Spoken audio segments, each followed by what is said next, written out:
ವಿದ್ಯಾರ್ಥಿಗಳೇ, ಇನ್ನೇನು ಪರೀಕ್ಷೆ ಇನ್ನು ಕೇವಲ 2 ದಿನ ಉಳಿದಿದೆ. ಆದರೂ ಕೂಡ ಇನ್ನು ಕೆಲವು ಮಕ್ಕಳು ಕನ್ನಡವನ್ನು ಇನ್ನೂ ಓದಿಲ್ಲ, ಏನು ಮಾಡೋದು ಅನ್ನುವಂತಹ ಒಂದು ಚಿಂತೆಯಲ್ಲಿದ್ದರೆ, ಇಲ್ಲಿ ವೆರಿ ಇಂಪಾರ್ಟೆಂಟ್ ಆಗಿರುವಂತಹ ಫಿಕ್ಸ್ಡ್ ಆಗಿರುವಂತಹ ಕನ್ನಡ ಪಾಸಿಂಗ್ ಪ್ಯಾಕೇಜನ್ನು ಇಲ್ಲಿ ಕೊಡ್ತಾ ಹೋಗ್ತಾನೆ. ಅಷ್ಟು ಅಂಕವನ್ನು ಸುಲಭವಾಗಿ ನೀವು ಪಡೆಯೋದ್ರಲ್ಲಿ ಯಾವುದೇ ರೀತಿಯಾದಂತಹ ಅನುಮಾನ ಇಲ್ಲ. ಒಂದು ಸಾಂದರ್ಭಿಕ ವಿವರಣೆ ಇರ್ಬೋದು, ಗ್ರಾಮರ್ ಪಾಯಿಂಟ್ಸ್ ಇರ್ಬೋದು, 2 ಅಂಕದ ಪ್ರಶ್ನೆಗಳು ಇರ್ಬೋದು, ಇವೆಲ್ಲವುಗಳನ್ನು ಕೂಡ ಈ ಒಂದು ವಿಡಿಯೋದಲ್ಲೇ ಸಂಪೂರ್ಣವಾಗಿ ಕೊಡ್ತಾ ಹೋಗ್ತೀನಿ. ಇವುಗಳನ್ನು ನೀವು ಸರಿಯಾಗಿ ಅಭ್ಯಾಸ ಮಾಡಿದರೆ ಪರೀಕ್ಷೆಯಲ್ಲಿ ಸುಲಭವಾಗಿ ಮಾರ್ಕ್ಸನ್ನು ನೀವು ಪಡ್ಕೊಳ್ತೀರಾ. ಹಾಗಿದ್ರೆ ನೋಡ್ತಾ ಹೋಗೋಣ. ಸಾಂದರ್ಭಿಕ ವಿವರಣೆಯನ್ನು ಬಯಸುವಂತಹ ವಾಕ್ಯಗಳು: ಅಸಾಧ್യമಪ್ಪ ಮರುಪಕ್ಕಮಿಲ್ಲ ಅನ್ನುವಂಥದ್ದು, ಇದು ಕದಡಿದ ಸಲಿಲಂ ತಿಳಿ ಬಂದದೆ ಅನ್ನುವಂತಹ ಒಂದು ಪದ್ಯದಲ್ಲಿ ಬರುವಂತಹುದು. ಹಾಗೆ ರಘು ತನೂಜನ ಪ್ರಾಣಮಂ ಬರೆಗಂ ಬಾರದಿರಂ ಅನ್ನುವಂತಹದ್ದು, ಇದನ್ನು ಯಾರು ಹೇಳಿದರು ಅನ್ನುವಂಥದ್ದನ್ನು ಬರೀಬೇಕಾಗುತ್ತೆ. ಇನ್ನು ಕದಡಿದ ಸಲಿಲಂ ತಿಳಿ ಬಂದದೆ ಅನ್ನುವಂಥದ್ದು, ಇನ್ನು ಒಂದು ವಾಕ್ಯದ ಅಂದರೆ ಬಹು ಆಯ್ಕೆಯ ಪ್ರಶ್ನೆಗಳಿಗೆ ಬರುವಂಥದ್ದು. ನೋಡಿ, ರಾವಣನ ಎದುರು ಬಹುರೂಪಿಣಿ ಎಂಬ ವಿದ್ಯಾದೇವತೆ ಪ್ರತ್ಯಕ್ಷ ಆಗ್ತಾಳೆ. ಅಲ್ಲಿ ನೀವು ಮಲ್ಟಿಪಲ್ ಚಾಯ್ಸಿಗೆ ನೀವು ಬರೀಬೇಕಾಗುತ್ತೆ. ಮಯತನೂಜೆ ಮಂಡೋದರಿಗೆ ಕರೆಯಲಾಗುತ್ತೆ. ಸೀತೆ ರಾವಣನ ಪ್ರಮದ ವನದಲ್ಲಿ ಇರಿಸಿರ್ತಾನೆ. ರಾವಣನಿಗೆ ಯಾರ ಬಗ್ಗೆ ವೈರಾಗ್ಯ ಮೂಡುತ್ತೆ ಅಂದರೆ ಸೀತೆಯ ಬಗ್ಗೆ ವೈರಾಗ್ಯ ಮೂಡುತ್ತೆ. ಇನ್ನು 2 ಅಂಕದ ಪ್ರಶ್ನೆಗಳು: ರಾವಣನು ತನ್ನ ಅಂತಃಪುರದ ಸ್ತ್ರೀಯರನ್ನು ಹೇಗೆ ಸಂತೈಸ್ತಾ ಇದ್ದ ಅಂದರೆ, ನಿಮ್ಮನ್ನು ಯಾರು ಅವಮಾನಿಸಿದ್ರಲ್ಲ ಅವರನ್ನು ಕ್ಷಣ ಮಾತ್ರದಲ್ಲಿ ನಾನು ಸೆರೆ ತಂದುಬಿಟ್ಟು ನಾನು ಬಹು ಪ್ರಕಾರದಲ್ಲಿ ನಾನು ಶಿಕ್ಷಿಸ್ತೇನೆ ಅಂತ ಹೇಳ್ಬಿಟ್ಟು ಅವರನ್ನೆಲ್ಲ ಸಂತೈಸ್ತೇನೆ. ರಾವಣನ ಸೊಕ್ಕಿನಿಂದ ಸೀತೆಯನ್ನು ಉದ್ದೇಶಿಸಿ ಆಡಿದ ಮಾತುಗಳಾವುವು ಅಂತಂದರೆ, ನನಗೆ ಬಹುರೂಪಿಣಿ ಎನ್ನುವಂತಹ ವಿದ್ಯೆ ನನಗೆ ಲಭಿಸಿದೆ, ಹೀಗಾಗಿ ನನ್ನನ್ನು ಯಾರೂ ಎದುರಿಸಲಿಕ್ಕೆ ಸಾಧ್ಯ ಇಲ್ಲ, ನಾನು ವೈರಿ ಸೈನ್ಯ ಯಾವುದೂ ನನಗೆ ಇಲ್ಲ, ರಾಮನನ್ನು ಬರೆದು ತನ್ನನ್ನು ಒಪ್ಪಿ ಸಾಮ್ರಾಜ್ಯ ಸುಖವನ್ನು ಅನುಭವಿಸು ಅಂತ ಹೇಳ್ಬಿಟ್ಟು ಸೀತೆಗೆ ಹೇಳ್ತಾನೆ. ಈಗಲೇ ಸೀತೆಯನ್ನು ರಾಮ ಒಪ್ಪಿಸಲು ರಾವಣ ಬಯಸಲಿಲ್ಲ. ಏಕೆ ಅಂದರೆ, ನಾನು ಇದುವರೆಗೂ ನನ್ನಲ್ಲಿ ಇದ್ದಂತಹ ಒಂದು ಪೌರತ್ವ ಇರ್ಬೋದು, ಪರಾಕ್ರಮ, ಸಾಮರ್ಥ್ಯ, ಬಿರುದುಗಳೆಲ್ಲ ವ್ಯರ್ಥವಾಗುತ್ತೆ, ಹೀಗಾಗಿ ನಾನು ಸೀತೆಯನ್ನು ಕೂಡಲೇ ರಾಮನಿಗೆ ಒಪ್ಪಿಸುವುದಿಲ್ಲ ಅಂತ ಹೇಳ್ಬಿಟ್ಟು ಅವನು ತೀರ್ಮಾನ ಬರ್ತಾನೆ. ಹಾಗೆ ರಾವಣನು ಅಂತಿಮವಾಗಿ ಯಾವ ನಿರ್ಧಾರಕ್ಕೆ ಬರ್ತಾನೆ ಅಂತಂದರೆ, 2 ಸೈನ್ಯ ತನ್ನ ತೋಳ್ಬಲವನ್ನು ಹೊಗಳುವಂತೆ ರಾಮ ಲಕ್ಷ್ಮಣರ ಜೊತೆ ಯುದ್ಧ ಮಾಡಿ ಸೋಲಿಸಿ ಇಬ್ಬರನ್ನು ಕೂಡ ಸೆರೆ ಹಿಡಿದು ತಂದು ಸೀತೆಯನ್ನು ರಾಮ ಒಪ್ಪಿಸುವಂತಹ ಒಂದು ಅಂತಿಮ ನಿರ್ಧಾರಕ್ಕೆ ಆತ ಬರ್ತಾನೆ. ನೋಡಿ, ಇಲ್ಲಿ ಭಾಷಾಭ್ಯಾಸಕ್ಕೂ ಕೂಡ ಕೊಡ್ತಾ ಹೋಗ್ತೀನಿ. ಸೂಳ್ ಅಂತಂದರೆ ಸರದಿ ಮತ್ತು ಸಮಯ ಅಂತ, ಕಳೆ ಅಂದರೆ ಕಾಂತಿ, ವ್ಯವಕಲನ ಮತ್ತು ನಿರುಪಯುಕ್ತವಾದಂತಹ ಸಸ್ಯ, ಹಾಗೆ ದೊರೆ ಅಂದರೆ ಲಭಿಸುವಂಥ ಅರಸ ಅಂತ, ಹಾಗೆ ಕರ ಅಂದರೆ ಹಸ್ತ ಮತ್ತು ತೆರಿಗೆಗೆ ಅಂತಾರೆ, ಗಂಡ ಅಂದರೆ ಪತಿ ಮತ್ತು ವೀರ, ರಾಗ ಅಂದರೆ ಪ್ರೀತಿ ಮತ್ತು ಬಣ್ಣ, ಬಗೆ ಅಂದರೆ ವಿಧ ಮತ್ತು ಯೋಚಿಸು ಮತ್ತು ಮನಸ್ಸು. ಇದು ಪಾಸಿಂಗ್ ಪ್ಯಾಕೇಜ್ ಅಂತ ಹೇಳಿದರೆ ತಪ್ಪಾಗಲಾರ್ದು. ತತ್ಸಮ ರೂಪಗಳನ್ನು ಬರೆಯಿರಿ ಅಂತ ಕೇಳಿದರೆ, ಜಸ ಅಂದರೆ ಯಶ, ಪರೀಕ್ಷಿಸು ಅಂದರೆ ಪರೀಕ್ಷಿಸು, ಬನ್ನ ಅಂದರೆ ಭಂಗ, ವೀರ ಅಂದರೆ ವೀರ, ಮುಗ ಅಂದರೆ ಮುಖ. ಹಾಗೆ ಮುಂದಿನದು ಸಮಾನಾರ್ಥಕ ಪದಗಳು: ಪ್ರಮೋದ ಅಂದರೆ ಆನಂದ, ಸಂತಸ, ಹಾಗೆ ನೀಲಿ ರಾಗ ಅಂದರೆ ದೃಢವಾದಂತಹ ಪ್ರೀತಿ ಮತ್ತು ಸ್ಥಿರ ಪ್ರೀತಿ, ಸಲಿಲ ಅಂದರೆ ನೀರು, ಜಲ, ಉದಕ, ಪರಾಭವ ಅಂದರೆ ಸೋಲು ಮತ್ತು ಅಪಜಯ, ವಕ್ರ ಅಂದರೆ ವದನ, ಮುಖ, ಆನನ, ಕುಡುಪು ಅಂತಂದರೆ ಶೌರ್ಯ ಮತ್ತು ಪರಾಕ್ರಮಕ್ಕೆ. ಇನ್ನು ಬಸವಣ್ಣನವರ ವಚನಗಳು ಅಲ್ಲಿ ನೋಡ್ತಾ ಇರೋದು: ತನು ಯಾವಾಗ ಕರಬೇಕು ಅಂದರೆ ಮನಮನ ಬೆರೆತಾಗ ಕರಗಬೇಕು, ಯಾರ ಕೈಯಲ್ಲಿ ದರ್ಪಣವಿದ್ದು ಫಲವಿಲ್ಲ ಅಂದರೆ ಅದು ಅಂಧಕ, ಅಂಧಕ ಅಂದರೆ ಕುರುಡನ ಕೈಯಲ್ಲಿ. ಶಿವಪಥವನ್ನು ಅರಿಯದಿದ್ದರೆ ಏನಾಗ್ತದೆ ಅಂತಂದರೆ, ಅದು ಲಿಂಗವಿದ್ದು ಕೂಡ ಫಲವಿಲ್ಲ, ಹಾಗೆ ನಿಜ ಭಕ್ತಿ ಅರ್ಥವಿನ ತೋರಿಕೆಯ ಭಕ್ತಿ ಅನ್ನಿಸ್ತದೆ ಅಂತ ಹೇಳಿರ್ತಾರೆ. ಹಾಗೆ ಬಸವಣ್ಣನವರ ವಚನಗಳ ಅಂಕಿತ ನಾಮ ಕೂಡಲ ಸಂಗಮ ದೇವ. ಇನ್ನು 2 ಅಂಕದ ಪ್ರಶ್ನೋತ್ತರಗಳು: ಶಿವಪಥವನ್ನು ಅರಿಯದವನನ್ನು ಹೇಗೆ ವಿಡಂಬಿಸ್ತಾರೆ ಅಂತಂದರೆ, ಅರ್ಥರೇಖೆ ಇದ್ದು ಆಯುಷ್ಯ ರೇಖೆ ಇಲ್ಲದಂತೆ, ಹೇಡಿಯ ಕೈಯಲ್ಲಿ ಚಂದ್ರಾಯುಧವಿದ್ದಂತೆ, ಕುರುಡನ ಕೈಯಲ್ಲಿರುವಂತಹ ಕನ್ನಡಿಯಂತೆ, ಮಾರ್ಕಟನ ಕೈಯಲ್ಲಿ ಮಾಣಿಕ್ಯ ಇದ್ದಂತೆ, ಶಿವಪಥವನ್ನು ಅರಿಯದರ ಭಕ್ತಿ ಪ್ರಯೋಜನ ಇಲ್ಲ ಅಂತ ಹೇಳ್ಬಿಟ್ಟು ಹೇಳ್ತಾರೆ. ಯಾವಾಗ ನಿಲ್ಲಬಹುದು, ಯಾವಾಗ ನಿಲ್ಲಲಾಗದು ಅಂತ, ಒಲೆ ಹತ್ತಿ ಉರಿದ್ರೆ ನಿಲ್ಬಹುದು, ಆದರೆ ದರೆ ಹತ್ತಿ ಉರಿದ್ರೆ ನಿಲ್ಲಲಿಕ್ಕೆ ಸಾಧ್ಯ ಇಲ್ಲ. ಇನ್ನು 3 ಅಂಕದ ಪ್ರಶ್ನೆಗಳು: ಮರ್ಕಟನ ಕೈಯಲ್ಲಿ ಮಾಣಿಕ್ಯವಿದ್ದು ಫಲವಿಲ್ಲ ಅನ್ನುವಂತಹದ್ದು, ಹಾಗೆ ದರೆ ಹತ್ತಿ ಉರಿದರೆ ನಿಲ್ಲಲು ಬಾರದೆ ಅನ್ನುವಂತಹದ್ದು. ಇನ್ನು ಉರುಲಿಂಗ ಪದ್ಯ ವಚನಗಳನ್ನು ನೋಡ್ತಾ ಹೋಗೋಣ. ಉರುಲಿಂಗ ಪದ್ಯ ವಚನಗಳ ಅಂಕಿತ: ಉರುಲಿಂಗ ಪದ್ಯ ಪ್ರಿಯ ವಿಶ್ವೇಶ್ವರ. ಯಾವುದರಿಂದ ಪರಿಮಳವನ್ನು ಅರಿಯಬಹುದು? ಪುಷ್ಪದಿಂದ. ಹಾಗೆ ಯಾರು ಅನ್ಯಲಿಂಗವನ್ನು ನೆನೆಯುವುದಿಲ್ಲ ಅಂದರೆ ಮಂಗಳಕರವಾದಂತಹ ಲಿಂಗವನ್ನು ಯಾರು ಧರಿಸಿರ್ತಾರಲ್ಲ ಅವರು ಅನ್ಯಲಿಂಗವನ್ನು ನೆನೆಯುವುದಿಲ್ಲ. ಗುರು ಹೇಗೆ ವರ್ತಿಸಬಾರದು ಅಂದರೆ ಗುರು ಲಘುವಾಗಿ ವರ್ತಿಸಬಾರ್ದು. ಇನ್ನು 2 ಅಂಕದ ಪ್ರಶ್ನೋತ್ತರಗಳನ್ನು ನೋಡ್ತಾ ಹೋಗೋಣ. ಸೂರ್ಯ ಮತ್ತು ದೀಪಗಳಿಂದ ಉಪಯೋಗಗಳಾಗುವು ಅಂತ ಕೇಳಿದರೆ ಸೂರ್ಯನಿಂದ ಹಗಲು ಉಂಟಾಗ್ತದೆ, ಹಾಗೆ ದೀಪದಿಂದ ಬೆಳಕು ಉಂಟಾಗ್ತದೆ. ಯಾರು ಮನೆಯನ್ನು ತಿರಿಯನು ಕೆರೆಯುವುದಕ್ಕವನ್ನು ಯಾರು ಅಂದರೆ ಪರುಷದ ಶಿಲೆಯ ಮನೆಯಲ್ಲಿ ಯಾರು ಇರ್ತಾರಲ್ಲ ಅವರು ಮನೆಯನ್ನು ತಿರಿಯೋದಿಲ್ಲ ಅಂದರೆ ಭಿಕ್ಷೆ ಬೀಳುವುದಿಲ್ಲ. ಹಾಗೆ ನದಿಯೊಳಗೆ ಇರುವಂತಹವನು ಬಾಯಾರಿದರೆ ಕರೆದು ಉದಕವನ್ನು ಒಂದು ಕೆರೆಯ ಉದಕವನ್ನು ಅವನು ಬಯಸೋದಿಲ್ಲ. ಗುರುವಿನ ಲಕ್ಷಣ ಏನು ಅಂದರೆ ಗುರು ಲಘುವಾದ ಅಂದರೆ ಹಗುರವಾದ ವರ್ತನೆಯನ್ನು ತೋರಬಾರ್ದು. ಲಘುವಾಗಿ ವರ್ತಿಸಿದರೆ ಅವನು ಗುರುವಾಗಲಾರ. ಗುರು ಲಿಂಗ ಜಂಗಮದ ಪ್ರಸಾದ ಹಗುರವಾಗಿ ಕಾಣುವುದಿಲ್ಲ. ಇನ್ನು 3 ಅಂಕದ ಪ್ರಶ್ನೆಗಳು. ಪುಷ್ಪವಿಲ್ಲದೆ ಪರಿಮಳವನ್ನರಿಯಬಹುದೇ ಅನ್ನುವಂಥದ್ದು, ಹಾಗೆ ಅನ್ಯಲಿಂಗಗಳ ನೆನೆವನೇ ನಿಮ್ಮ ಭಕ್ತನು ಅನ್ನುವಂಥದ್ದು, ತಾನೇ ಲಘು ಮಾಡಿ ಲಘುವಾದನಯ್ಯ ಅನ್ನುವಂಥದ್ದು. ಹಾಗೆ ಮುಂದಿನದು, ಇನ್ನು ಊಟದ ಇರಲಿ ನಾರಿಯರೆನ್ನುವಲು ಅನ್ನುವಂಥದ್ದು, ಧರ್ಮರಾಯನಿಗೆ ಎಂತಹ ಗರ ಒಡೆದಿದೆ? ಧರ್ಮ ಮತ್ತು ಕ್ಷಮೆಗಳ ಗರ ಒಡೆದಿದೆ. ಅಣ್ಣನಾಜ್ಞೆಯಲ್ಲಿ ಭ್ರಮಿತನಾದಂತಹವನು ಅರ್ಜುನ. ರಾಜಸಭೆಯೊಳಗೆ ದ್ರೌಪದಿಯನ್ನು ಒದೆದವರು ಕೀಚಕ. ಇನ್ನು 2 ಅಂಕದ ಪ್ರಶ್ನೆ. ಮಲಗಿರುವ ಭೀಮನನ್ನು ದ್ರೌಪದಿ ಹೇಗೆ ಎಬ್ಬಿಸ್ತಾಳೆ ಅಂದರೆ ಆಕೆ ಮೆಲ್ಲನೆ ಬಂದು ಮುಸುಕನ್ನು ಸರಿಸಿ ಅವನ ಗಲ್ಲವನ್ನು ಹಿಡಿದು ಅಲುಗಾಡಿಸಿ ಎಬ್ಬಿಸ್ತಾಳೆ. ತಾನು ಘೋರತರ ವಿಷ ಕುಡಿಯುವುದಾಗಿ ದ್ರೌಪದಿ ಏಕೆ ಹೇಳ್ತಾಳೆ ಅಂದರೆ 5 ಪತಿಗಳಲ್ಲಿ ಭೀಮನೊಬ್ಬನೇ ಕಾಳಜಿ ಉಳ್ಳವನು ಈ ದುಷ್ಟ ಕೀಚಕರ ಉಪಟಳವನ್ನು ಅವನಲ್ಲಿ ಹೇಳಿದರೆ ಪರಿಹರಿಸ್ತಾನೆ ಅನ್ನುವಂತಹ ಒಂದು ನಂಬಿಕೆಯಿಂದ ಭೀಮನಲ್ಲಿ ಕೆಚ್ಚು ಸಾಮರ್ಥ್ಯಗಳಿದ್ದರಿಂದ ತಾನು ಘೋರತರ ವಿಷ ಕುಡಿಯುವುದಾಗಿ ಆಕೆ ಹೇಳ್ತಾಳೆ. ಹೆಂಡತಿಯ ಹರಿಬೇಕಾಗಿ ಗಂಡುಗೂಸು ಏನು ಮಾಡುತ್ತದೆ ಅಂದರೆ ಆ ಹೆಂಡತಿಯ ಹರಿಬೇಕಾಗಿ ಗಂಡುಗೂಸು ವೈರಿಯನ್ನ ಕಡಿದು ತುಂಡು ಮಾಡ್ತಾನೆ, ಇಲ್ದಿದ್ರೆ ತಾನಾದರೂ ಕೂಡ ಸತ್ತೋಗ್ತಾನೆ ಅಂತ ಹೇಳ್ತಾಳೆ. ಇನ್ನು 3 ಅಂಕದ ಪ್ರಶ್ನೆಗಳು. ಎನ್ನವಲು ಮುನ್ನಾರು ನವೆದವರು ಉಂಟು ಅನ್ನುವಂತಹದ್ದು, ಹಾಗೆ ಮುಂದಿನದು ಕಲಿಬಿಮ್ಮನೇ ಮಿಡುಕುಳ್ಳ ಗಂಡನು ಅನ್ನುವಂತಹದ್ದು, ಇನ್ನು ಹುಟ್ಟದ ಇರಲಿ ನಾರಿಯರೆನ್ನವಲು ಅನ್ನುವಂತಹ ಒಂದದ್ದು, ಹಾಗೆ ಕೆಲವರು ಗಳಿಸಿದೊಡೆ ಕೆಲವರು ಉಂಟು ಜಾರುವವರು ಅನ್ನುವಂಥದ್ದು, ಕೂಳುಗೇಡಿಂಗೊಡಲ ಹೊರುವಿರಿ ಅನ್ನುವಂಥದ್ದು. ಈ ಒಂದು ದ್ರೌಪದಿ ಕೆರಳಿದ ಕೋಪ ಈ ಸಾಲಿನಲ್ಲಿ ವ್ಯಕ್ತವಾಗಿರುವಂಥದ್ದು. ನೋಡು, ಭೀಮನು ಕೂಡ ಅಸಹಾಯಕನಂತೆ ವರ್ತಿಸಿದಾಗ ಪಾಪಿಗಳಿರ ನೀವು ರಾಜಮನೆತನದಲ್ಲಿ ಏಕೆ ಜನಿಸಿದ್ರಿ? ತಿನ್ನುವುದಕ್ಕೆ ಮಾತ್ರ ಹುಟ್ಟಿರುವಂತಹವರು ನಿಷ್ಪ್ರಯೋಜಕರು ಬದುಕಿರುವಿರಿ ಅಂತ ಹೇಳ್ತಾಳೆ. ಸ್ವಾರಸ್ಯ, ಪಾಂಡವರ ದುಸ್ಥಿತಿ, ದ್ರೌಪದಿಯ ಅಳಲು, ಅಸಹಾಯಕತೆಗಳು ಇಲ್ಲೇ ವ್ಯಕ್ತವಾಗಿರುವಂತಹದ್ದನ್ನು ನೋಡ್ಬೋದು. ಇನ್ನು ಪಗೆ ಬಾಲಕನೆಂಬರೆ ಅನ್ನುವಂಥದ್ದು 1ನೇ ವಾಕ್ಯದಲ್ಲಿ ಹಲವು ಹಳ್ಳಗಳು ಸೇರಿ ಏನಾಗ್ತವೆ ಅಂದರೆ ಅವು ಸಮುದ್ರವಾಗ್ತವೆ. ನಿಷ್ಪ್ರಯೋಜಕನಾದ ಮಗ ಯಾರು ಅಂತಂದರೆ ತಂದೆ ತಾಯಿಗಳ ಮುಪ್ಪಿನಲ್ಲಿ ಸಹಾಯಕ್ಕೆ ಬರದೇ ಇರುವಂತಹವನು. ಹಾಗೆ ಏನಂತ ಉಪಯೋಗಿಸಬಾರ್ದು ಅಂದರೆ ಬಾಲಕನೆಂದು. ವೀರನಾದವನು ಏನನ್ನು ಬಲ್ಲವನಾಗಿರಬೇಕು ಅಂತ ಸೋಮನಾಥ ಅಂದರೆ ಹಿರಿಯಲು ಅಂದರೆ ಕೊಲ್ಲಲು ಅಂತ ಅರ್ಥ. ಯಾರನ್ನು ಯೋಗಿ ಎನ್ನುವುದು? ಹರಿಷಡ್ವರ್ಗಗಳನ್ನು ಯಾರು ಗೆದ್ದಿರ್ತಾರಲ್ಲ ಅವರಿಗೆ ಯೋಗಿ ಅಂತ ಕರೀತಾರೆ. ಇನ್ನು 2 ಅಂಕದ ಪ್ರಶ್ನೆಗಳು. ಯಾರಿಂದ ಯಾವುದನ್ನು ಹೇಗೆ ಕಲಿಬೇಕೆಂದು ಸೋಮನಾಥನ ಹೇಳ್ತಾನಂದರೆ ಕೆಲವನ್ನ ಬಲವರಿಂದ ಕಲಿಬೇಕು, ಕೆಲವನ್ನ ಶಾಸ್ತ್ರಗಳಿಂದ, ಕೆಲವನ್ನ ಉತ್ತಮ ಆಚರಣೆಗಳಿಂದ, ಇನ್ನೂ ಕೆಲವನ್ನ ಸ್ವಪ್ರಜ್ಞೆಯಿಂದ, ಕೆಲವನ್ನ ಸಜ್ಜನರ ಸಹವಾಸದಿಂದಲೂ ಕಲಿಬೇಕು ಅಂತ ಹೇಳ್ಬಿಟ್ಟು ಸೋಮನಾಥರು ಹೇಳ್ತಾರೆ. ಧನ ಮತ್ತು ಸುತನ ವಿಷಯದಲ್ಲಿ ಸೋಮನಾಥರ ಅಭಿಪ್ರಾಯವೇನು ಅಂತ ಇದೆ. ಅನುಭವಿಸಲಾಗದಂತಹ ಧನ ಮತ್ತು ತಂದೆ ತಾಯಿಗಳ ಮುಪ್ಪಿನಲ್ಲಾಗದಂತಹ ಸುತ ಇದ್ರೂ ಕೂಡ ಪ್ರಯೋಜನ ಇಲ್ಲ ಅಂತ ಹೇಳ್ಬಿಟ್ಟು ಅಲ್ಲಿ ಹೇಳ್ತಾರೆ. ಮಂತ್ರಿಗಳಿಗೆ ಯಾವ ಅರ್ಹತೆಗಳಿರಬೇಕೆಂದು ಸೋಮನಾಥ ಹೇಳ್ತಾರೆ ಅಂದರೆ ರಾಜನಾಗಬೇಕಾದರೆ ಕೋಪವನ್ನು ಬಿಟ್ಟವನಾಗಿರಬೇಕು, ಮಂತ್ರಿಯಾಗಲು ನಾನಾ ಚಮತ್ಕಾರಗಳನ್ನು ಬಲ್ಲವನಾಗಿರಬೇಕು ಅಂತಾರೆ.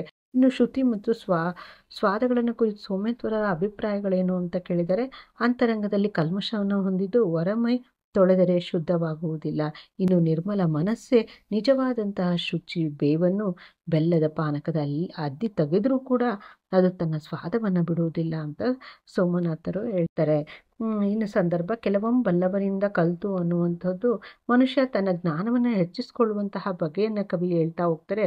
ಕೆಲವು ವಿಚಾರಗಳನ್ನು ಬಲ್ಲವರಿಂದನೂ ಕಲಿಬೇಕು, ಇನ್ನು ಕೆಲವನ್ನ ಶಾಸ್ತ್ರಗಳ ಅಧ್ಯಯನದಿಂದಲೂ, ಮತ್ತೆ ಕೆಲವನ್ನ ಕೆಲಸ ಮಾಡುವುದರ ಮೂಲಕ, ಮತ್ತೆ ಕೆಲವನ್ನ ಸ್ವಂತ ಜ್ಞಾನದಿಂದ, ಸುಜ್ಜನರ ಸಂಘದಿಂದಲೂ ಕೂಡ ಕಲಿಬೇಕು. ಕಲಿಯುವಂತಹ ಆಸಕ್ತಿ, ಕುತೂಹಲ ಮನಸ್ಸಿದ್ರೆ ಹನಿಗೂಡಿ ಹಳ್ಳ ಆಗ್ತದೆ, ಹಳ್ಳಗಳು ಕೂಡಿ ಸಮುದ್ರವೇ ಆಗುವಂತೆ ಮನುಷ್ಯ ಸರ್ವಜ್ಞನಾಗ್ತಾನೆ. ಹಾಗೆ ಆಪತ್ತಿನೋಳ್ ಮಣಿದುಂ ನೋಡದ ಬಂಧು ವೇತಕ್ಕೆ ಅನ್ನುವಂತಹದ್ದು ಅಂದರೆ ಸಮಯಕ್ಕೆ ಒದಗದಂತಹ ವಸ್ತು ವಿಷಯ ಕುರಿತು ಹೇಳ್ತಾರೆ. ಅನುಭವಿಸಲು ಆಗದವನಿಗೆ ಸಿಕ್ಕ ಹಣ, ಮುಪ್ಪಿನ ಕಾಲಕ್ಕೆ ಆಸರೆಯಾಗದ ಮಗ, ಬೆಳೆ ಒಣಗಿದ ಮೇಲೆ ಬರುವಂತಹ ಮಳೆ, ಹಾಗೆ ಕಷ್ಟ ಕಾಲದಲ್ಲಿ ಬಂದು ನೋಡದಂತಹ ನೆಂಟರು, ಇವುಗಳಿಂದ ಪ್ರಯೋಜನವೇನು?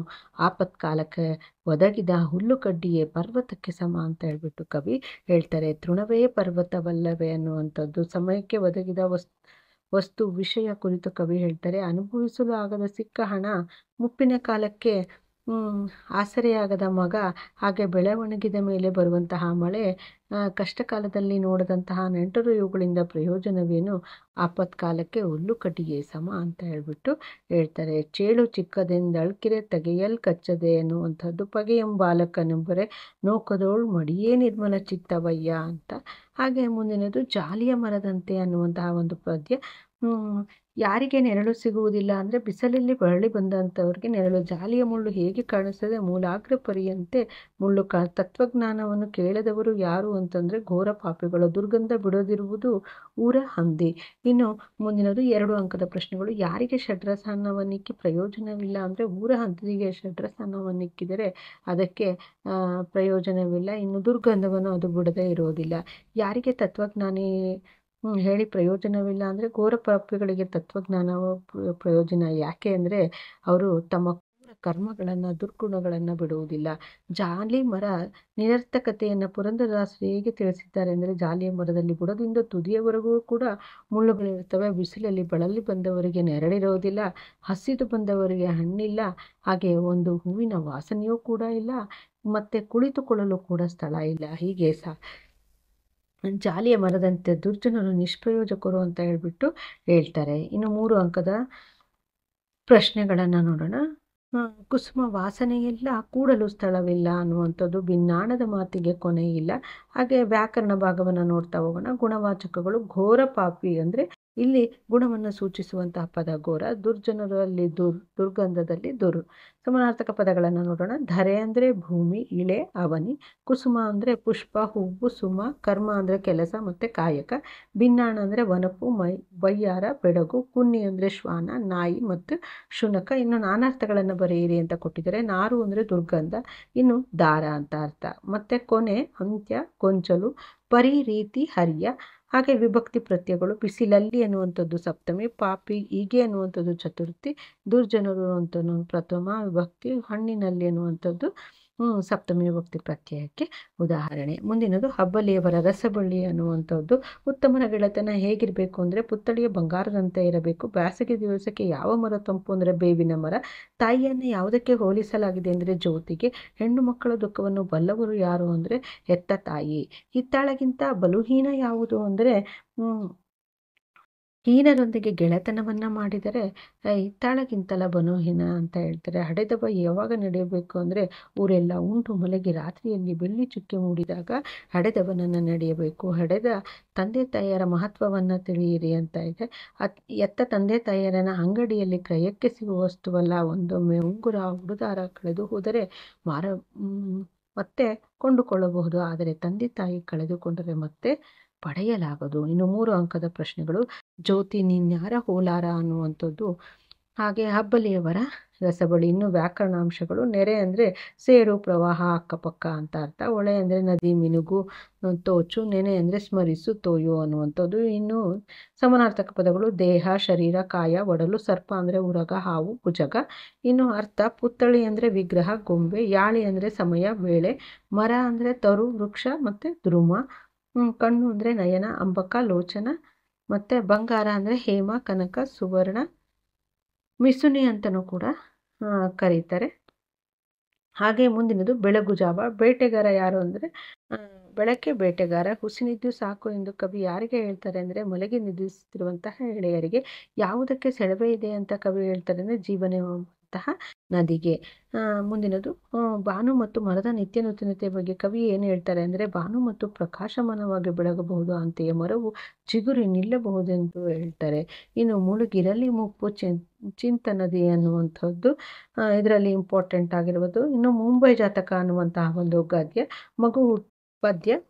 ಮಗು ಹುಟ್ಟಿದ್ದು ಎಲ್ಲಿ ಅಂದರೆ ಅದು ಆಸ್ಪತ್ರೆಯಲ್ಲಿ. ಮುಂಬೈಯಲ್ಲಿ ಬೆಳಗಿನಿಂದ ಸಂಜೆಯ ತನಕ ಕಾಣುವುದೇನು ಅಂದರೆ ಲಕ್ಷಚಕ್ರದ ಉರುಳು. ಕುಳಿತು ಕೆಮ್ಮುವಂತಹ ಪ್ರಾಣಿ ಯಾವುದು ಅಂದರೆ ಅದು ತಂದೆ. ಲಕ್ಷಧಾರಿಗಳ ಚದುರಂಗ ಆಟ ಯಾವುದು ಅಂದರೆ ಅದು ಮುಂಬೈ ನಗರ ಜೀವನ. ಇನ್ನು 2 ಅಂಕದ ಪ್ರಶ್ನೆಗಳು.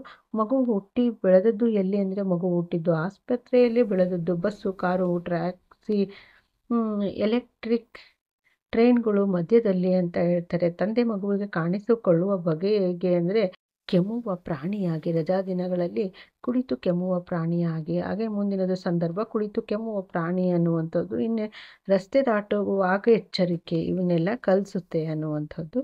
ಇನ್ನು ಮುಂದಿದ್ದು ಶಿಲುಬೆ ಏರಿದ್ದಾನೆ ಅನ್ನುವಂಥದ್ದು. ಕ್ರಿಸ್ಮಸ್ ಪ್ಲಾಸ್ಟಿಕ್ ನಕಲಿನ ಕುಬ್ಜತೆಗೆ ಯಾವ ರೂಪ ತಾಳಿದೆ ಅಂದರೆ ಗಿಡದ ರೂಪ. ಕ್ರಿಸ್ಮಸ್ ಸಂದರ್ಭದಲ್ಲಿ ಹತ್ತಿ ಯಾವ ಕೆಲಸವನ್ನು ಮಾಡ್ತಾ ಇದೆ ಅಂದರೆ ಮಂಜಿನ ಕೆಲಸ. ಶಿಲುಬೆ ಏರಿದವರು ಯೇಸು. ಜೀಸಸ್ನ ಮುಖಮುದ್ರೆ ಏನನ್ನು ನೋಡುವಂತಿದೆ ಅಂದರೆ ಯಾತನೆಗೆ ನಲ್ವಾತನೇ ನುಡಿಯುವಂತಿದೆ. ಜೀಸಸ್ ಶಿಲುಬೆಗೇರಿದವರ ಯಾರ ವಕಾಲತನ್ನು ವಹಿಸ್ತಾರೆ ಅಂದರೆ ಕೊಲೆಗಡುಕ ಬರಬ್ಬನ ವಕಾಲತನ್ನು ವಹಿಸ್ತಾರೆ. ಏನು ಬಂದೇ ತಿರುತ್ತದೆ ಎಂಬ ನಂಬಿಕೆಯಲ್ಲಿ ಜೀಸಸ್ ಶಿಲುಬೆ ಏರಿದ್ದಾರೆ. ದೈವಿ ರಾಜ್ಯ ಬಂದೇ ಬರ್ತದೆ ಅನ್ನುವಂತಹ ಒಂದು ಉದ್ದೇಶ. ಕವಿಯ ಪ್ರಕಾರ ತಿಂಗಳಿಗೊಂದು ಸಲವೂ ದೀಪ ಹಚ್ಚದ ಸ್ಥಳ ಯಾವುದು ಅಂದರೆ ದಲಿತರ ಗುಡಿಸಲು. ಯಾರ ಕಂಬನಿಯನ್ನು ಜೀಸಸ್ ಶಿಲುಬೆ ಏರ್ತಾರೆ ಅಂದರೆ ಶೋಷಿತರ.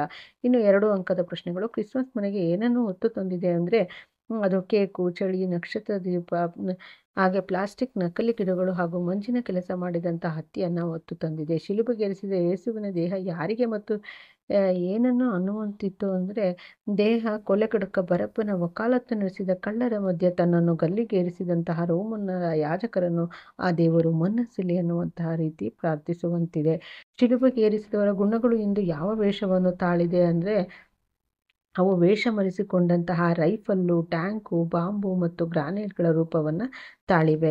ಯಾವ ಸಂದೇಶವನ್ನು ನೀಡುವ ರೀತಿಯಲ್ಲಿ ಜೀಸಸ್ ಶಿಲುಬೆ ಏರ್ತಾರೆ ಅಂದರೆ ದುಷ್ಟರ ಸಾಮ್ರಾಜ್ಯ ದೂರವಾಗಿ ಅವರ ಕ್ರೋಧ ತಿಳಿಗೇಡಿತನಗಳೇ ಇಲ್ಲವಾಗಿ ದೈವರಾಜ್ಯ ಬಂದೇ ಬರುತ್ತದೆ ಎನ್ನುವಂತಹ ಒಂದು ಸಂದೇಶವನ್ನು ನೀಡುವಂತಹ ರೀತಿಯಲ್ಲಿ ಜೀಸಸ್ ಶಿಲುಬೆ ಏರ್ತಾರೆ. ಇನ್ನು 3 ಅಂಕದ ಪ್ರಶ್ನೆಗಳು ಅಂದರೆ ಯಾತನೆಗೆ ನಲ್ವಾತನೇ ನುಡಿಯುವ ಮುಖಮುದ್ರೆಯನ್ನು ಹೊಂದಿತ್ತು ಅನ್ನುವಂಥದ್ದು. ಮನ್ನಿಸಲಿ ನಿಮ್ಮನ್ನು ಆ ದೇವರೇ, ವೇಷ ಮರೆಸುವ ಅಷ್ಟೇ ಈ ಎಲ್ಲ ಕೇಡುಗಳು ಬಂದೇ ತೀರುತ್ತದೆ ದೈವಿ ರಾಜ್ಯ ಅನ್ನುವಂಥದ್ದು. ನಿತ್ಯ ಶಿಲುಬೆಗೇರಿದ್ದಾನೆ ಜೀಸಸ್. ಇನ್ನು ಗದ್ಯಗಳಿಗೆ ಸಂಬಂಧಿಸಿರುವಂಥದ್ದು. ಆಪರೇಷನ್ ಆಗಬೇಕು ಪರವಾಗಿಲ್ವಾ ಅಂತ ಕೇಳುವಂತಹದ್ದು. ಹಾಗೆ ನೀರು ಬಿದ್ದರೆ ಕಣ್ಣು ಹೋಗುವಂತಹ ಅಪಾಯ ಇದೆ ಅನ್ನುವಂಥದ್ದು. ಮುಂದಿನದು 1 ಅಂಕದ ಪ್ರಶ್ನೆಗಳನ್ನು ನೋಡೋದು. ಬಸಲಿಂಗನಿಗೆ ಕಾಣಿಸಿಕೊಂಡಂತಹ ತೊಂದರೆ ಕಣ್ಣು ನೋವು. ಹಾಗೆ ಸರ್ಕಾರಿ ಆಸ್ಪತ್ರೆ ಬಸಲಿಂಗನ ಅಭಿಪ್ರಾಯವನ್ನು ದಿವಾಳಿ ಇಲ್ಲದೇ ಇರುವಂತಹವರು ಹೋಗುವಂತಹ ಜಳ. ಬಸಲಿಂಗ ವೈದ್ಯರಿಗಾಗಿ ಅಲೆದಾಗ ಜೊತೆಗಿದ್ದಂತಹ ರಾಜಕಾರಣಿ ಯಾರು ಅಂದರೆ ಲಿಂಗಾಯತ ಜಾತಿಯ ರುದ್ರಪ್ಪ. ಡಾಕ್ಟರ್ ತಿಮ್ಮಪ್ಪ ಬಸಲಿಂಗನಿಗೆ ಯಾವ ವೈದ್ಯರನ್ನು ಕಾಣಬೇಕು ಅಂತ ಸೂಚಿಸ್ತಾರೆ? ಡಾಕ್ಟರ್ ಚಂದ್ರಪ್ಪನನ್ನು. ಕೊನೆಗೆ ಬಸಲಿಂಗ ಯಾವುದರಿಂದ ಮುಕ್ತನಾಗ್ತಾನೆ ಅಂದರೆ ಸುಳ್ಳುಗಳಿಂದ.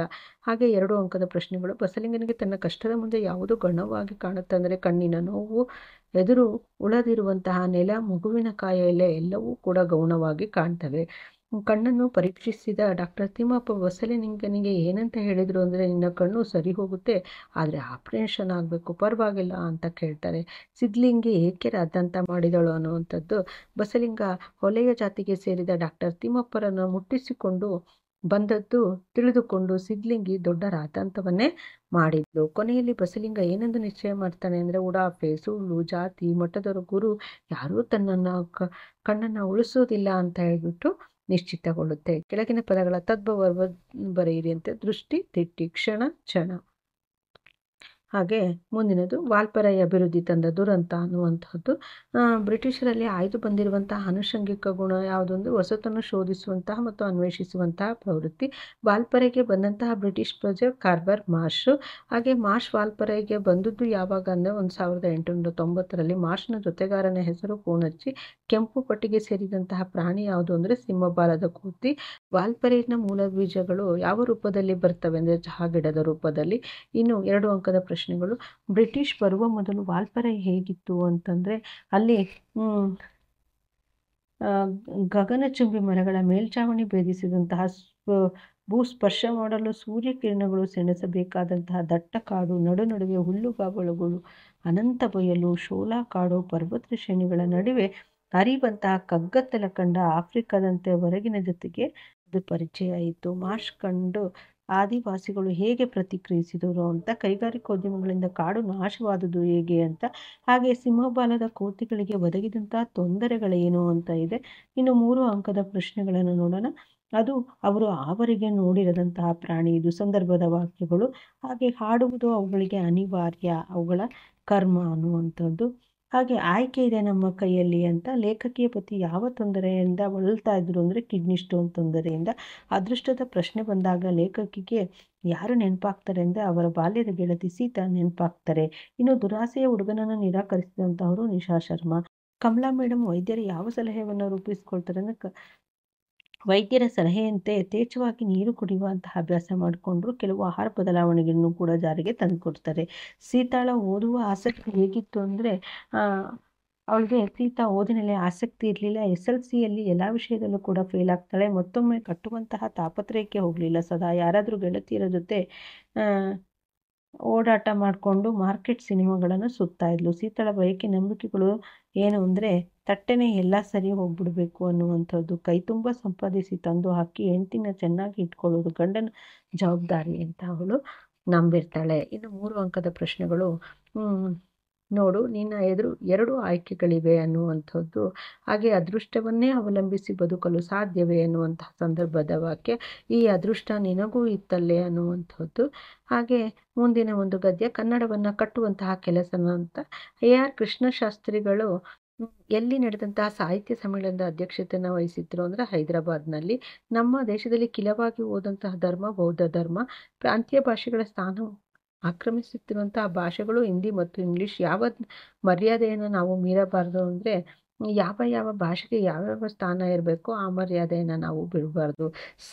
ಸ್ಥಳೀಯ ಭಾಷೆ ಕಲಿಯದ ಅನ್ನ ಭಾಷಿಕರು ದ್ವೀಪಜೀವಿಗಳಾಗುತ್ತೆ. ಯಾವುದು ನಮ್ಮ ಮೈಗೆ ಹತ್ತುವುದು ನಮ್ಮ ಭಾಷೆಯಲ್ಲಿ ಓದಿದೆ. ಕನ್ನಡದ ಮೂಲಕ ಕಲಿತು ಶ್ರೇಷ್ಠ ವಿಜ್ಞಾನಿಯಾದಂಥವರು ಡಾಕ್ಟರ್ CNR ರಾವ್. ನಮ್ಮ ರಾಜ್ಯದಲ್ಲಿ ತಾವೇ ತಪ್ಪಲಿಗಳಾಗುತ್ತಿರುವವರು ಕನ್ನಡಿಗರು. ಬದುಕು ಯಾವುದನ್ನು ಬಿಟ್ಟು ಇರುವುದಿಲ್ಲ ಅಂದರೆ ಭಾಷೆಯನ್ನು.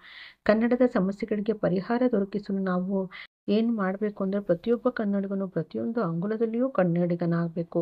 ಹಾಗೆ 2 ಅಂಕದ ಪ್ರಶ್ನೆ, ಆಮನಾಯಕರಲ್ಲಿ ಕನ್ನಡ ಪ್ರೀತಿ ಸ್ಫುರಿಸಿದ್ದು ಹೇಗೆ ಅನ್ನುವಂಥದ್ದು. ಅದು ಎಳವೆಯಿಂದಲೇ ಸಹಜವಾಗಿ ಬಂದಿದ್ದು. ಮಾಸ್ತಿ, ಕುವೆಂಪು, ಪದ್ಯಗಳನ್ನು ಪಠ್ಯಗಳನ್ನು ಓದಿ ಸ್ಫುರಿಸಿದ್ದು. AR ಕೃಷ್ಣಶಾಸ್ತ್ರಿಗಳು ಭಾಷಣ ಓದಿ ಆಮನಾಯಕರಲ್ಲಿ ಮೂಡಿದಂತಹ ಭಾವನೆ ಯಾವುದು ಅಂದರೆ, ಭಾಷಣ ಓದುತ್ತಲೇ ಕನ್ನಡದ ಕಾರಣಕ್ಕಾಗಿ ನಾನು ನನ್ನನ್ನು ಅರ್ಪಿಸಿಕೊಂಡು ಬಿಟ್ಟೆ. ಹದಿಹರೆಯದ ಮನಸ್ಸಿನಲ್ಲಾದರೂ ಖೇದವನ್ನು, ಭಯವನ್ನು, ಅಸಹಾಯಕತೆಯನ್ನು, ಕ್ರೋಧವನ್ನು ಇವತ್ತು ಅನುಭವಿಸಿದ್ದೇನೆ ಎನ್ನುತ್ತಾರೆ. ಕರ್ನಾಟಕದಲ್ಲಿ ಕನ್ನಡಕ್ಕೆ ಯಾವ ಸ್ಥಾನವಿರಬೇಕು ಅಂತಂದರೆ ಕನ್ನಡವೇ ಪ್ರಥಮ, ಪ್ರಧಾನ, ರಾಜ, ರಾಣಿ, ರಾಜಕುಮಾರ ಎಲ್ಲ. ಮಿಕ್ಕ ಯಾವ ಭಾಷೆಯಾದರೂ ಅಲ್ಲಿ ಸೇವಕರ ಸ್ಥಾನ ಇರಬೇಕು ಅಂತ ಆಮನ ಅವರು ಬಯಸ್ತಾರೆ. ಕೇಂದ್ರದ ರೈಲು ಅಂಚೆ ಇಲಾಖೆಗಳು ಯಾವ ಧೋರಣೆಯನ್ನು ತೋರ್ತವೆ ಅಂತ, ಅದು ನಾವು ಮಲತಾಯಿಯ ಧೋರಣೆಯನ್ನು ತೋರ್ತಾ ಇವೆ. ತ್ರಿಭಾಷಾ ಸೂತ್ರದ ಬಳಕೆ ಏನು ಅಂತಂದರೆ ಅಲ್ಲಿ ಹಿಂದಿ ಕ್ರಮವಾಗಿ ಪ್ರಾದೇಶಿಕ ಭಾಷೆ ಹಿಂದಿ, ಇಂಗ್ಲೀಷ್ಗಳೆರಡು ಇದೇ ಭಾಷೆಗಳಲ್ಲಿ ಇರಬೇಕು ಅನ್ನುವಂತಹದ್ದು. ಯಾವುದು ಸೂಚನೆಗಳು, ಫಾರಂಗಳು, ಬರವಣಿಗೆ, ವ್ಯವಹಾರಗಳು ಅಂತ. ನಿಮ್ಮ ಸಾರ್ವಜನಿಕ ಶಾಲೆಯ ಅಭಿಪ್ರಾಯವೇನು ಅಂದರೆ ಕುಸಿದು ಬೀಳುತ್ತಿರುವಂತಹ ಕಟ್ಟಡಗಳು, ದೊಡ್ಡಿಯಾದ ಥರ ಅಧ್ಯಾಪಕರಿಲ್ಲದಂಥ ತರಗತಿಗಳು, ಪಾಠ ಹೇಳದ ಅನರ್ಹ ಅಧ್ಯಾಪಕರು, ದಿನ ಬೆಳಗಾದರೆ ರಜೆ, ಶಿಸ್ತಿಲ್ಲದ ವ್ಯವಸ್ಥೆ, ಮೂತ್ರದ ವಾಸನೆಯ ಪರಿಸರ, ಇದು ಬಹಳಷ್ಟು ಆಗಿದೆ. ಇನ್ನು ಕನ್ನಡದ ಸಮಸ್ಯೆಗಳು ಎಲ್ಲಿಯವರೆಗೆ ಇದ್ದೇ ಇರುತ್ತವೆ ಅನ್ನುವಂಥದ್ದು. ಕನ್ನಡದ ಬಗ್ಗೆ ಮಾತಾಡಲು ನಾವು ಯೋಗ್ಯತೆ ಗಳಿಸುವುದು ಯಾವಾಗ? ಇನ್ನು ಸಾಂದರ್ಭಿಕ ವಿವರಣೆ ಬಯಸುವಂತಹ ವಾಕ್ಯಗಳು. ಒಂದು ಅಂಗೈಯಗಲ ಬಿಟ್ಟರೆ ಮತ್ತೆಲ್ಲಿಯೂ ನೋಡಲಾರಿರಿ ಅನ್ನುವಂಥದ್ದು. ಇಂಗ್ಲೀಷ್, ಹಿಂದಿ ಬಾರದವರು ವಿಮಾನ ಪ್ರಯಾಣ ಮಾಡಬಾರ್ದಾ ಅಂತ. ಹಾಗೆ ನಾವು ಪರದೇಶಿಗಳೆಂಬ ಭಾವನೆ ಬರುತ್ತದೆ ಅನ್ನುವಂಥದ್ದು. ಭಾಷೆಯಲ್ಲಿ ಓದಿದ್ದೇ ಮೈಗೆ ಹತ್ತುವುದು. ಒಂದೊಂದು ಭಾಷೆಯೂ ಒಂದೊಂದು ವರ. ನಾವು ಯಾವ ಪತ್ರಿಕೆಗಳನ್ನು ಓದ್ತಾ ಇದ್ದೀವಿ? ಕನ್ನಡಿಗರು ಮೊದಲು ಕನ್ನಡಿಗರಾಗಬೇಕು ಅನ್ನುವಂಥದ್ದು. ಮುಂದಿನದು ದಣಿಗಳ ಬೆಳ್ಳಿ ಲೋಟ. ದಣಿಗಳ ಮನೆಯ ಪಕ್ಕದಲ್ಲಿ ಹರಿಯುತ್ತಿದ್ದಂತಹ ಹೊಳೆ ಯಾವುದು ಅಂದರೆ ಅದು ಶಾಂಭವಿ.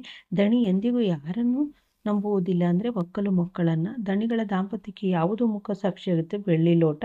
ಗುಡ್ಡ, ಹೊಳೆಯಲ್ಲಿ ಯಾವ ಆಟ ಆಡ್ತಾ ಇದ್ದ? ದಣಿಗಳ ಮುಸುರೆ ಪಾತ್ರೆಯಲ್ಲಿ ಮರಿ ಮೀನುಗಳನ್ನು ಹಿಡಿಯುವಂಥ ಆಟ ಆಡ್ತಾ ಇದ್ದ. ಮುಂಜಾನೆ ಚಿನ್ನಮ್ಮ ಯಾವ ಕೆಲಸ ಮಾಡ್ತಾ ಇದ್ರು ಅಂದರೆ ಮುಸುರೆ ಪಾತ್ರೆಗಳ ರಾಶಿ ಕೂತು ಗೊರಟೆಯನ್ನು ಇಟ್ಕೊಂಡು ಹೊಳೆಯ ಗುಣವಾಚನದಲ್ಲಿ ತೊಡಗ್ತಾ ಇದ್ರು. ಮುಸುರೆ ಪಾತ್ರೆ ಒಡೆಯ ಏನೆಂದು ಯೋಚಿಸ್ತಾರೆ ಅಂದರೆ ಹೇಗೋ ಚಡ್ಡಿ ಒದ್ದೆಯಾಗಿದೆ, ಮತ್ತೊಮ್ಮೆ ತಾನು ತುಂಬಿದ ಹೊಳೆಯಲ್ಲಿ ಏಕೆ ಈಜಬಾರದು ಅಂತಂದು ಅವನು ಹೇಳ್ತಾನೆ. ದಣಿಗಳು ಹೊಳೆಯನ್ನು ಹೇಗೆ ಮೂದಲಿಸ್ತಾ ಇದ್ರು ಅಂದರೆ, ಮಳೆ ಬಂತೆ ಅಂದರೆ ಸಾಕು, ಬಿಕ್ನಾಸಿ ಹೊಳೆ ಊರಿಡಿ ಸರ್ಗನ್ನೇ ಹಾಸ್ಬಿಡುತ್ತದೆ. ಎಷ್ಟಾಗ್ಲ ಸೆರ್ಗ ಹಾಸಿದ್ರು ಇನ್ನಷ್ಟು ದೂರಕ್ಕೆ ಹಾಸ್ಬೇಕೆಂಬ ಚಟ ಇದಕ್ಕೆ ಎಂದು ದಣಿಗಳು ಹೊಳೆಯನ್ನು ಮೂದಲಿಸ್ತಾ ಇದ್ರು. ಆತನ ಈಜಿಗೆ ಮೀನುಗಳೇ ನಾಚಬೇಕು. ಆ ರೀತಿಯಾಗಿ ಇದ್ದ. ದಣಿಗಳು ಎಂದಾದರೂ ಒಕ್ಕಲು ಮಕ್ಕಳನ್ನ ಮಾತನ್ನು ನಂಬಿದ್ದುಂಟೆ ಅನ್ನುವಂಥದ್ದು. ಇದೇ ಲೋಟವಲ್ಲವೇ ನನ್ನ ಬೆವರಿನ ಬೆಲೆಯನ್ನು ಕಳೆದದ್ದು. ಇನ್ನು ವ್ಯಾಕರಣ ಭಾಗ ನಾನಾರ್ಥ. ಇಂಗು ಅಂದರೆ ಬತ್ತು, ಅಡುಗೆಗೆ ಬಳಸುವಂತಹ ಪರಿಮಳ ದ್ರವ್ಯ. ಧಣಿ ಅಂದರೆ ಸಾಹುಕಾರ, ಯಜಮಾನ. ಕಡಲು, ಸಮುದ್ರ, ಶರದಿ. ಹಾಗೆ ಮುಂದಿನದು ಬದುಕನ್ನು ಪ್ರೀತಿಸಿದಂತಹ ಸಂತ. ವಿಜ್ಞಾನದ ಅಡಿಪಾಯ ಯಾವುದು ಅಂದರೆ ಪ್ರಶ್ನೆಯನ್ನು ಕೇಳುವಂತಹದ್ದು. ಚಿಪ್ಪೆಂದರೆ ಅಗತ್ಯ ಮಾಹಿತಿಯನ್ನು ಕ್ರೋಢೀಕರಿಸುವಂತಹ ಒಂದು ಎಲೆಕ್ಟ್ರಿಕ್ ಸಾಧನ. ಕಲಾಂ ಅವರ ಆತ್ಮಚರಿತ್ರೆಯ ಹೆಸರು ವಿಂಗ್ಸ್ ಆಫ್ ಫೈರ್. ಕಲಾಂ ಅವರು ಯಾವ ವಿಶ್ವವಿದ್ಯಾಲಯದಲ್ಲಿ ಸಂದರ್ಶಕ ಪ್ರೊಫೆಸರ್ ಆಗಿದ್ರು ಅಂದರೆ ಅಣ್ಣಾಮಲೈ. ಕಲಾಂ ಅವರು ತಾವು ಆತ್ಮಕಥೆಯ ಬರೆದದ್ದು ಏತಕ್ಕಾಗಿ ಅನ್ನುವಂಥದ್ದು. ಇದನ್ನ 2-3 ವಾಕ್ಯಗಳಲ್ಲಿ ಬರಿಬೇಕಾಗುತ್ತೆ. ಕಲಾಂ ಎಷ್ಟು ಹೇಳಿದ ಯಶಸ್ಸಿನ ಪಂಚಾಕ್ಷರಿ ಮಂತ್ರ ಯಾವುದು ಅಂದರೆ ಕುತೂಹಲ, ಆಲೋಚನಾ ಶಕ್ತಿ, ಕಷ್ಟಪಟ್ಟು ಕೆಲಸ ಮಾಡುವಂಥದ್ದು ಮತ್ತು ಗುರಿ ಸಾಧಿಸುವಂತಹ ಒಂದು ಛಲ. ಸಂದರ್ಭ, ವ್ಯಕ್ತಿಗಿಂತ ರಾಷ್ಟ್ರ ದೊಡ್ಡದು. ಇದನ್ನು ಓದ್ಕೊಂಡ್ರೆ ಸಾಕು. ಹಾಗೆ ಮುಂದಿನದು ಕೃಷ್ಣೇಗೌಡನ ಆನೆ ಅನ್ನುವಂಥದ್ದು. ಇಲ್ಲಿ ಕೃಷ್ಣೇಗೌಡನ ಆನೆ ಮೊದಲು ಯಾವ ಮಠದಲ್ಲಿತ್ತು ಅಂದರೆ ಗೂಳೂರು ಮಠದಲ್ಲಿತ್ತು. ಕೃಷ್ಣೇಗೌಡರ ಆನೆಯ ಹೆಸರು ಗೌರಿ. ದುರ್ಗಪ್ಪ ಏನನ್ನು ಕೇಳಲು ಬರೆದಿದ್ದನ್ನು ಕೊಡಲಿಯನ್ನು. ಆನೆ ಇಲ್ಲದರಿಂದ ವೇಲಾಯುಧ ಎಲ್ಲಕ್ಕೆ ಸೇರ್ತಾನೆ ಅಂದರೆ ಶಿವೇಗೌಡರ ಸಾಮಿಲ್ನಲ್ಲಿ ಕೆಲಸಕ್ಕೆ ಸೇರಿಸ್ತಾನೆ. ದುರ್ಗಪ್ಪನ ಪ್ರಕಾರ ತರಲೆ ಡಿಪಾರ್ಟ್ಮೆಂಟು, ಟೆಲಿಫೋನ್ ಡಿಪಾರ್ಟ್ಮೆಂಟು. ಇನ್ನು ಆನೆಯ ಮಾವುತನ ಹೆಸರು ವೇಲಾಯುಧ. ಶಿವೇಗೌಡರು ರಾತ್ರಿ ಎಲ್ಲಿ ಆನೆಯನ್ನು ಕರ್ಕೊಂಡು ಹೋಗ್ತಾರೆ ಅಂದರೆ ಸಾಮಿಲ್ನಲ್ಲಿ ಕಳ್ಳನಾಟ ಇಳಿಸಲು. ಟೆಲಿಫೋನ್ ಸಿಬ್ಬಂದಿ ಯಾರ ವಿರುದ್ಧ ಮುಷ್ಕರ ಹೂಡ್ತಾರೆ ಅಂದರೆ ಎಲೆಕ್ಟ್ರಿಕ್ ಡಿಪಾರ್ಟ್ಮೆಂಟಿನ ವಿರುದ್ಧ. ಜಫರ್ ವೆಟರ್ನರಿ ಆಸ್ಪತ್ರೆಗೆ ಬರಲು ಕಾರಣ ಎಂದರೆ ಹ್ಯಾಂಡ್ ಪೋಸ್ಟಿನ ನಾಯಿ ಕಚ್ಚಿದ್ದರಿಂದ ಇಂಜೆಕ್ಷನ್ಗಾಗಿ.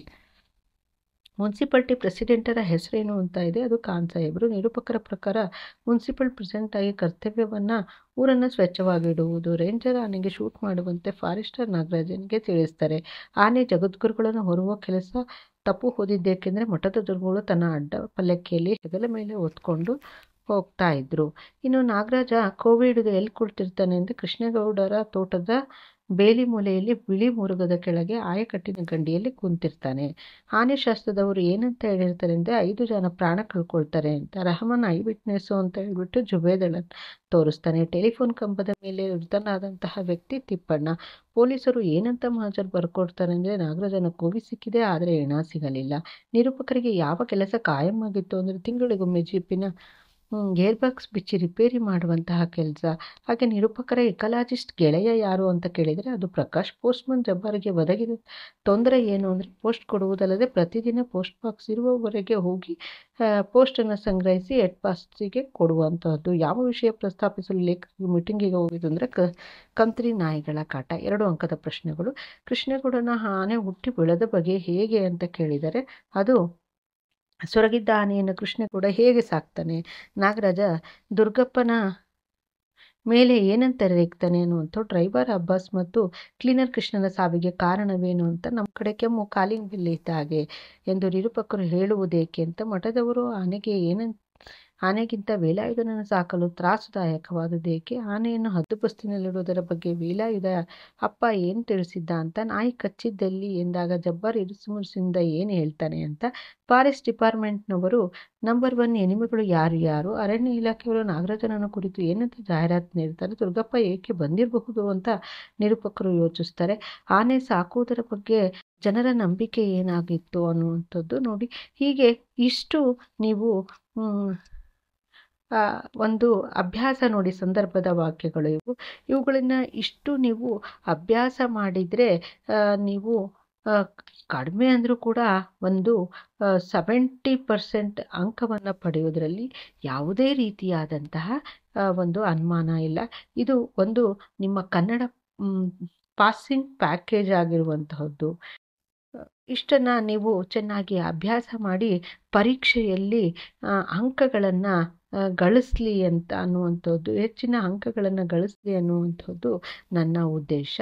ಧನ್ಯವಾದಗಳು.